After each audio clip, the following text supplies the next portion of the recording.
Welcome to the Cake Adjacent Podcast, a once-a-week update on all things food, family, community, gardening, whatever. We call it SideCar. If it has to do with the rituals around food and holidays, making food or taking it places, or remembering what we were eating during important times in our lives, we'll talk about it here. Hello, friends. This episode is going to be called Various and Sundry, and I'm going to be all over the place. But first, continuing with last week's pledge, 3 good things that happened this past week. Number 1, we had some good rain recently, which we really needed. The garden has been very dry. I can water every day, but nothing beats a good hour-long soaking rain. Waffles and Ladybug do not love the thunder, but sometimes you have to put up with that to get the rain.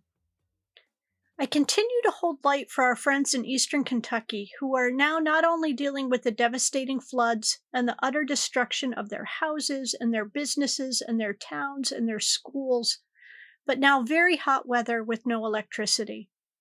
I know I come to you a lot with my hat in hand, but if you could send a few bucks to one of the organizations that are doing work in the region, please do so.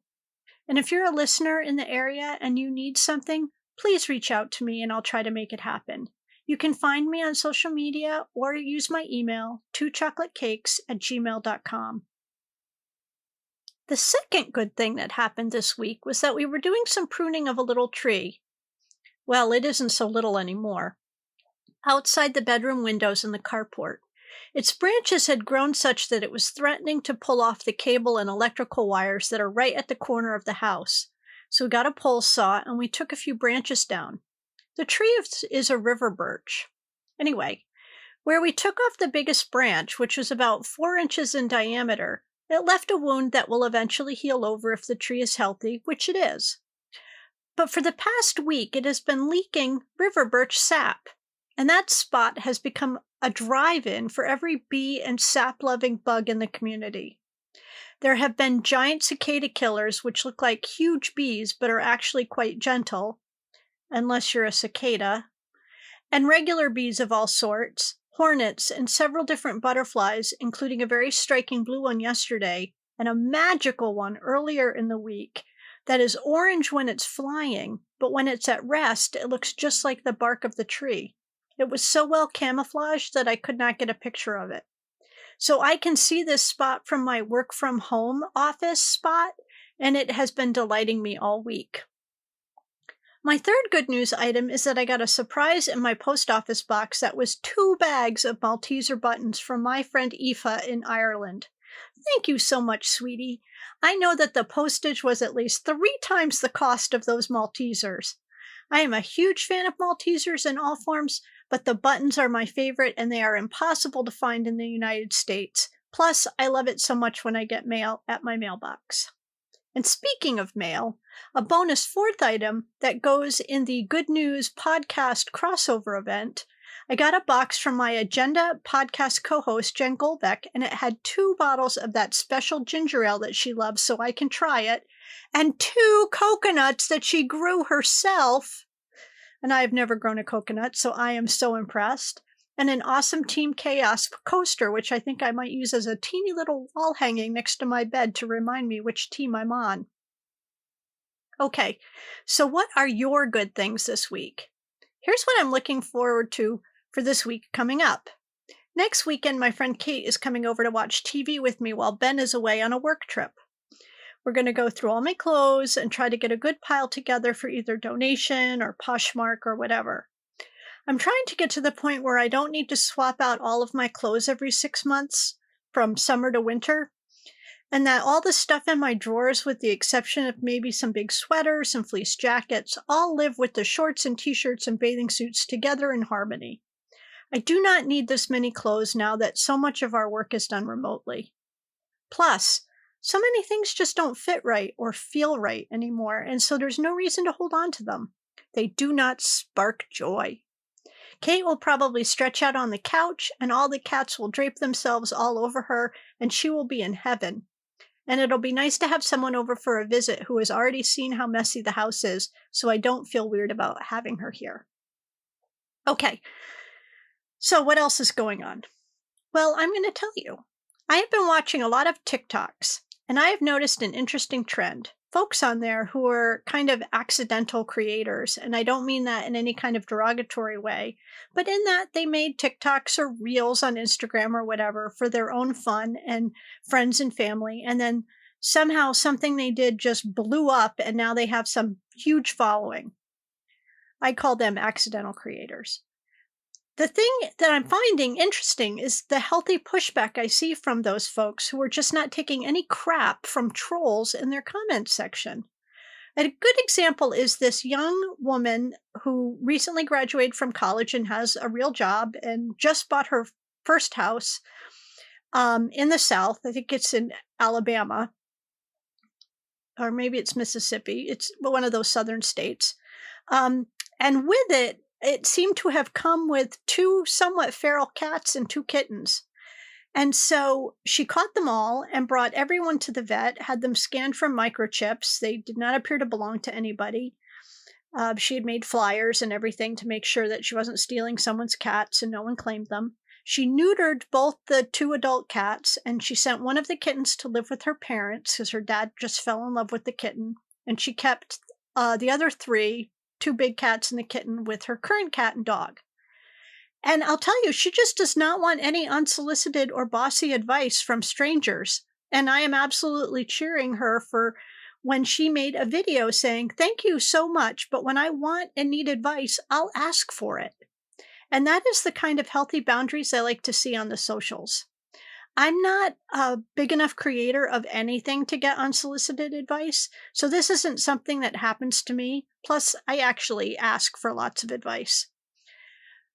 But I see it all over the place with others, especially women creators. People think that they can just give their unvarnished opinion to women especially. And I think so many people are worried about pissing off their viewership that they take the abuse and I cannot believe it's worth it.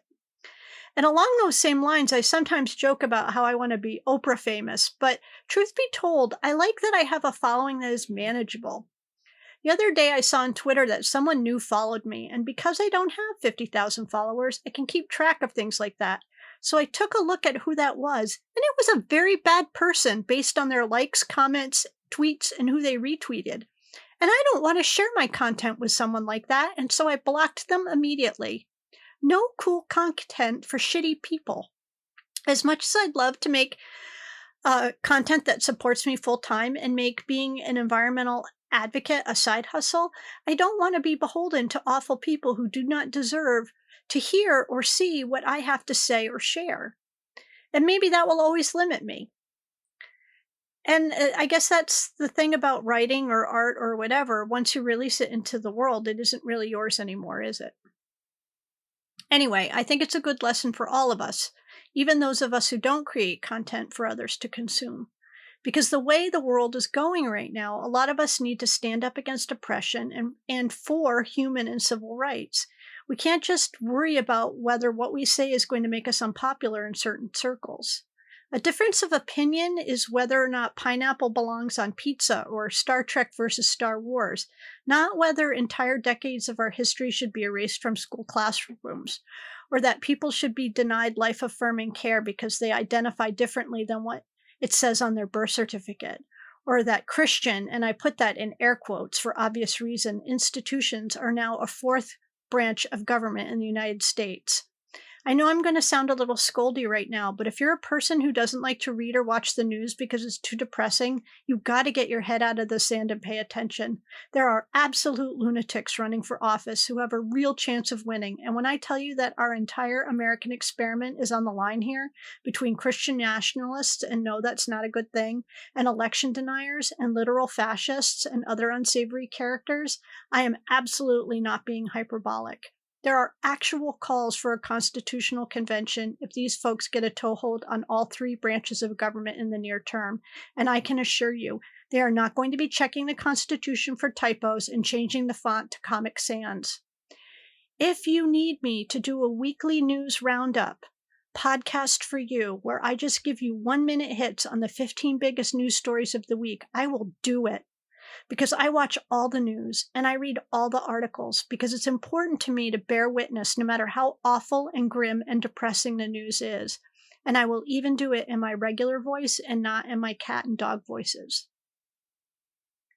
Okay, enough of that. Shall I tell you what I got out of the garden this week? A very tiny tree frog! Well, technically, I left it in the garden because that's where it lives.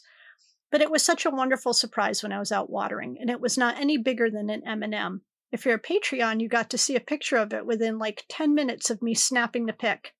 And I also picked 2 gigantic habanero peppers. And when I say gigantic, if you're familiar with those peppers, they're usually kind of small, maybe 2.5 or 3 inches tall and wide. But these are big, like the size of a baby's fist.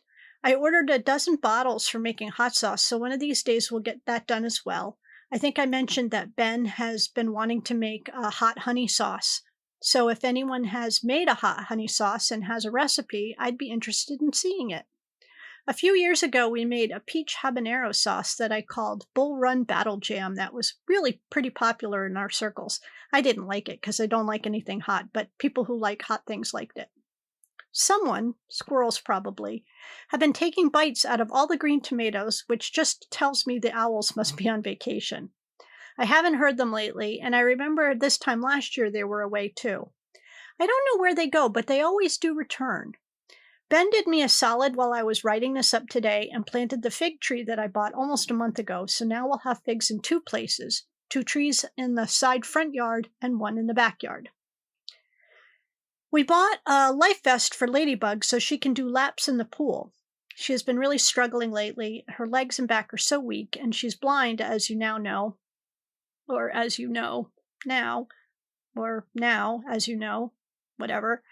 And we thought if we could just give her some exercise in the pool without there being any impact on her fragile joint, she might have an easier time getting around. We really do need to build a ramp, but for now we're just going to lift her in and out. Wish us luck! I didn't go to the farmer's market this morning because I had to go to the office, but we'll go tomorrow. Last weekend I bought all this fruit to make fruit salad, and then I spent the whole week with a migraine, so I ended up not doing anything with it, and by the time I cut into the pineapple and the cantaloupe, they had gone over to the dark side. Maybe we'll try again. Okay, how about the food holidays this week? I think I told you last week that today is Balloons to Heavens Day, which is absolutely not a thing anyone should be celebrating. Intentional balloon releases are criminal and illegal in many places and cause incredible amounts of plastic pollution and wildlife death. Do not do it. And there's so many ways to honor someone's life that do not include killing something else. In fact, it's Farm Workers Appreciation Day, so celebrate that way. For food, it's Root Beer Float Day, and if you have one, let me know because I probably have not had a root beer float since I was maybe 5 years old. Tomorrow is Raspberries and Cream Day, and honestly, raspberries have a lot of holidays, and none of them are that interesting or great, despite raspberries being a pretty versatile fruit. It's also National Friendship Day, which I think is generally a good thing, and I love all of you, my friends, but I have kind of shed myself of a few old friends who took more than they gave, and while I have a little lingering unsettled guilt about that, I know that I can't always be the person who takes care of others and then who is ghosted when I need some light support. So I would say appreciate your good friends, but don't put yourself out there for the ones who do not reciprocate.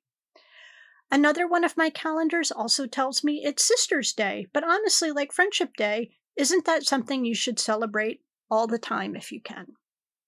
Monday is National Zucchini Day, which is surprising that they only get 1 day considering how they multiply.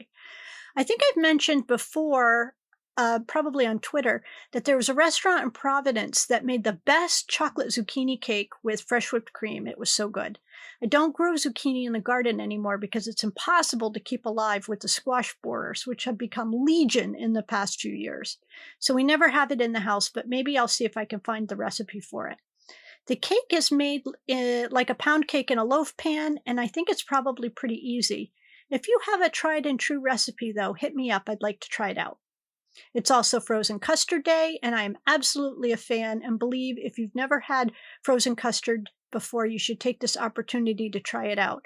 I think frozen custard is better than most ice cream. And a milkshake made with frozen custard is the best. Vanilla with a shot of espresso. Trust me on this. It's also National Cat Day. Yay! And in case you didn't know, I have 6 cats. Pete, Mimi, Big Sugar, Murder Kitten, Sister Helen, and Clown Shoes, and they all have their very distinct personalities.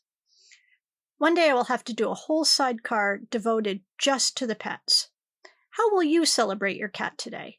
I suspect we will have wet food, and then maybe I will buy a new catnip-infused cardboard scratcher because everyone loves those. Tuesday, August 9th is Rice Pudding Day, and I'm a fan as long as it doesn't have raisins or cinnamon in it. And I actually love raisins and cinnamon, I just don't like them in things, usually. Unless it's oatmeal cookies, and then it's just raisins, not cinnamon. But anyway, I like the Cozy Shack brand rice pudding the best. It's also National Book Lovers Day, and while I have had a really hard time actually reading anything longer than short-form magazine articles during the past 2 years, here are 2 of my favorite books of the past few years. Johnny Sun's Everyone's an Alien When You're an Alien Too, and John Green's The Anthropocene Reviewed, which is based off of his podcast of the same name. And one of my all-time favorites, and it's a book that I gift to anyone who is even remotely interested in gardening, and it's Michael Pollan's first book, which is about gardening and learning to appreciate the seasons and how things grow, and it is titled Second Nature, A Gardener's Education. And when I Googled it to see when it was published, because honestly I couldn't remember, it's 1991, I saw that the American Horticultural Association considers it one of its top 75 gardening books of all time. So even if you're not a hardcore gardener, I think you might like this book because it's so well written. Wednesday is Banana Split Day, which was my dad's favorite Sunday, and S'mores Day, which I love as long as they are actual s'mores made with a stick and marshmallows on the end of it and chocolate and graham cracker and an open flame outside. I do not care at all for things that are s'mores flavored or cold. It is also National Connecticut Day, so I guess get your pink Bermuda shorts and your Lacoste shirt out and have a gin and tonic. I don't even know, and I'm from Connecticut. It's also Shapewear Day, which I think is probably bullshit. If you don't want to wear shapewear, don't. And it's also Spoil Your Dog Day and World Lion Day. But don't celebrate those together because a lion will absolutely spoil your day by eating your dog. Do not say I didn't warn you. Thursday is another one of those raspberry days, this time raspberry tart. Raspberries need a better marketing company, maybe someone who actually understands social media. And speaking of tarts, it's also Bakewell Tarts Day. And I understand people really love these, but I wonder if I just didn't have great ones when I was in the UK because I didn't love them. But based on the ingredients, I really should. So I will give them another try. It's also Mountain Day, and if I had to choose between mountain or ocean, I will always choose ocean, but I've always wanted to see the Canadian Rockies and more of the Alps than what I got to see when I was in Europe 7 years ago. One of the trips my father always wanted to take was the train across Canada to Vancouver, hitting all the great hotels of the Canadian Rockies, and I hope someday I can do that trip. I love skiing too, so I'm absolutely a fan of mountains with snow on them. Friday is Julienne Fries Day, which would also be shoestring fries, or as we call them here, potato bones. I think I love them because they're so crispy, and I feel like you can eat so many more of them because they are so much thinner. It's also Shop Online for Groceries Day, which, how can that even be a thing? Come on, some of these days are such bullshit. Saturday is Filet Mignon Day, which is my favorite cut of beef when I am eating beef, which honestly isn't that often. And it is also Milkman Day, and I doubt many of you get your milk and eggs delivered, but even here in Northern Virginia, we can still get milk delivered to us by a lovely dairy farm. Did you know that Northern Virginia used to be the dairy capital of Virginia? And not 100 years ago either, just like 30 to 50 years ago. Isn't that crazy? And finally, it is George Soros' birthday. And if you're like me and you appreciate those Soros checks we get every quarter for being so woke and vaccinated and microchipped, make sure you send him a birthday card. Okay, that's the food holidays and others for the week. Sarah from down the street just messaged me to see if I wanted some hot dogs. And there is rarely a time when I will say no to hot dogs, so I'm going to wrap up now and remind you to share and rate the podcast. I am so close to 10,000 downloads, which is modest at best, but it will give me great joy when we hit that number. And if you want to support the podcast content in any way, you can do so by becoming a Patreon, supporting the podcast on Spotify, or by clicking on the coffee link in Twitter. Recipes and foods to try can be sent to the P.O. Box, and pictures and recipes and the address to the P.O. Box can be found on twochocolatecakes.com, also on Twitter. And until next week, remember, if your cantaloupe doesn't smell like anything, it probably doesn't taste like anything. Deadheading your flowers keeps them from going to seed and prompts them to keep flowering all summer. And I'm going to repeat this one from last week. Record profits equal unpaid wages.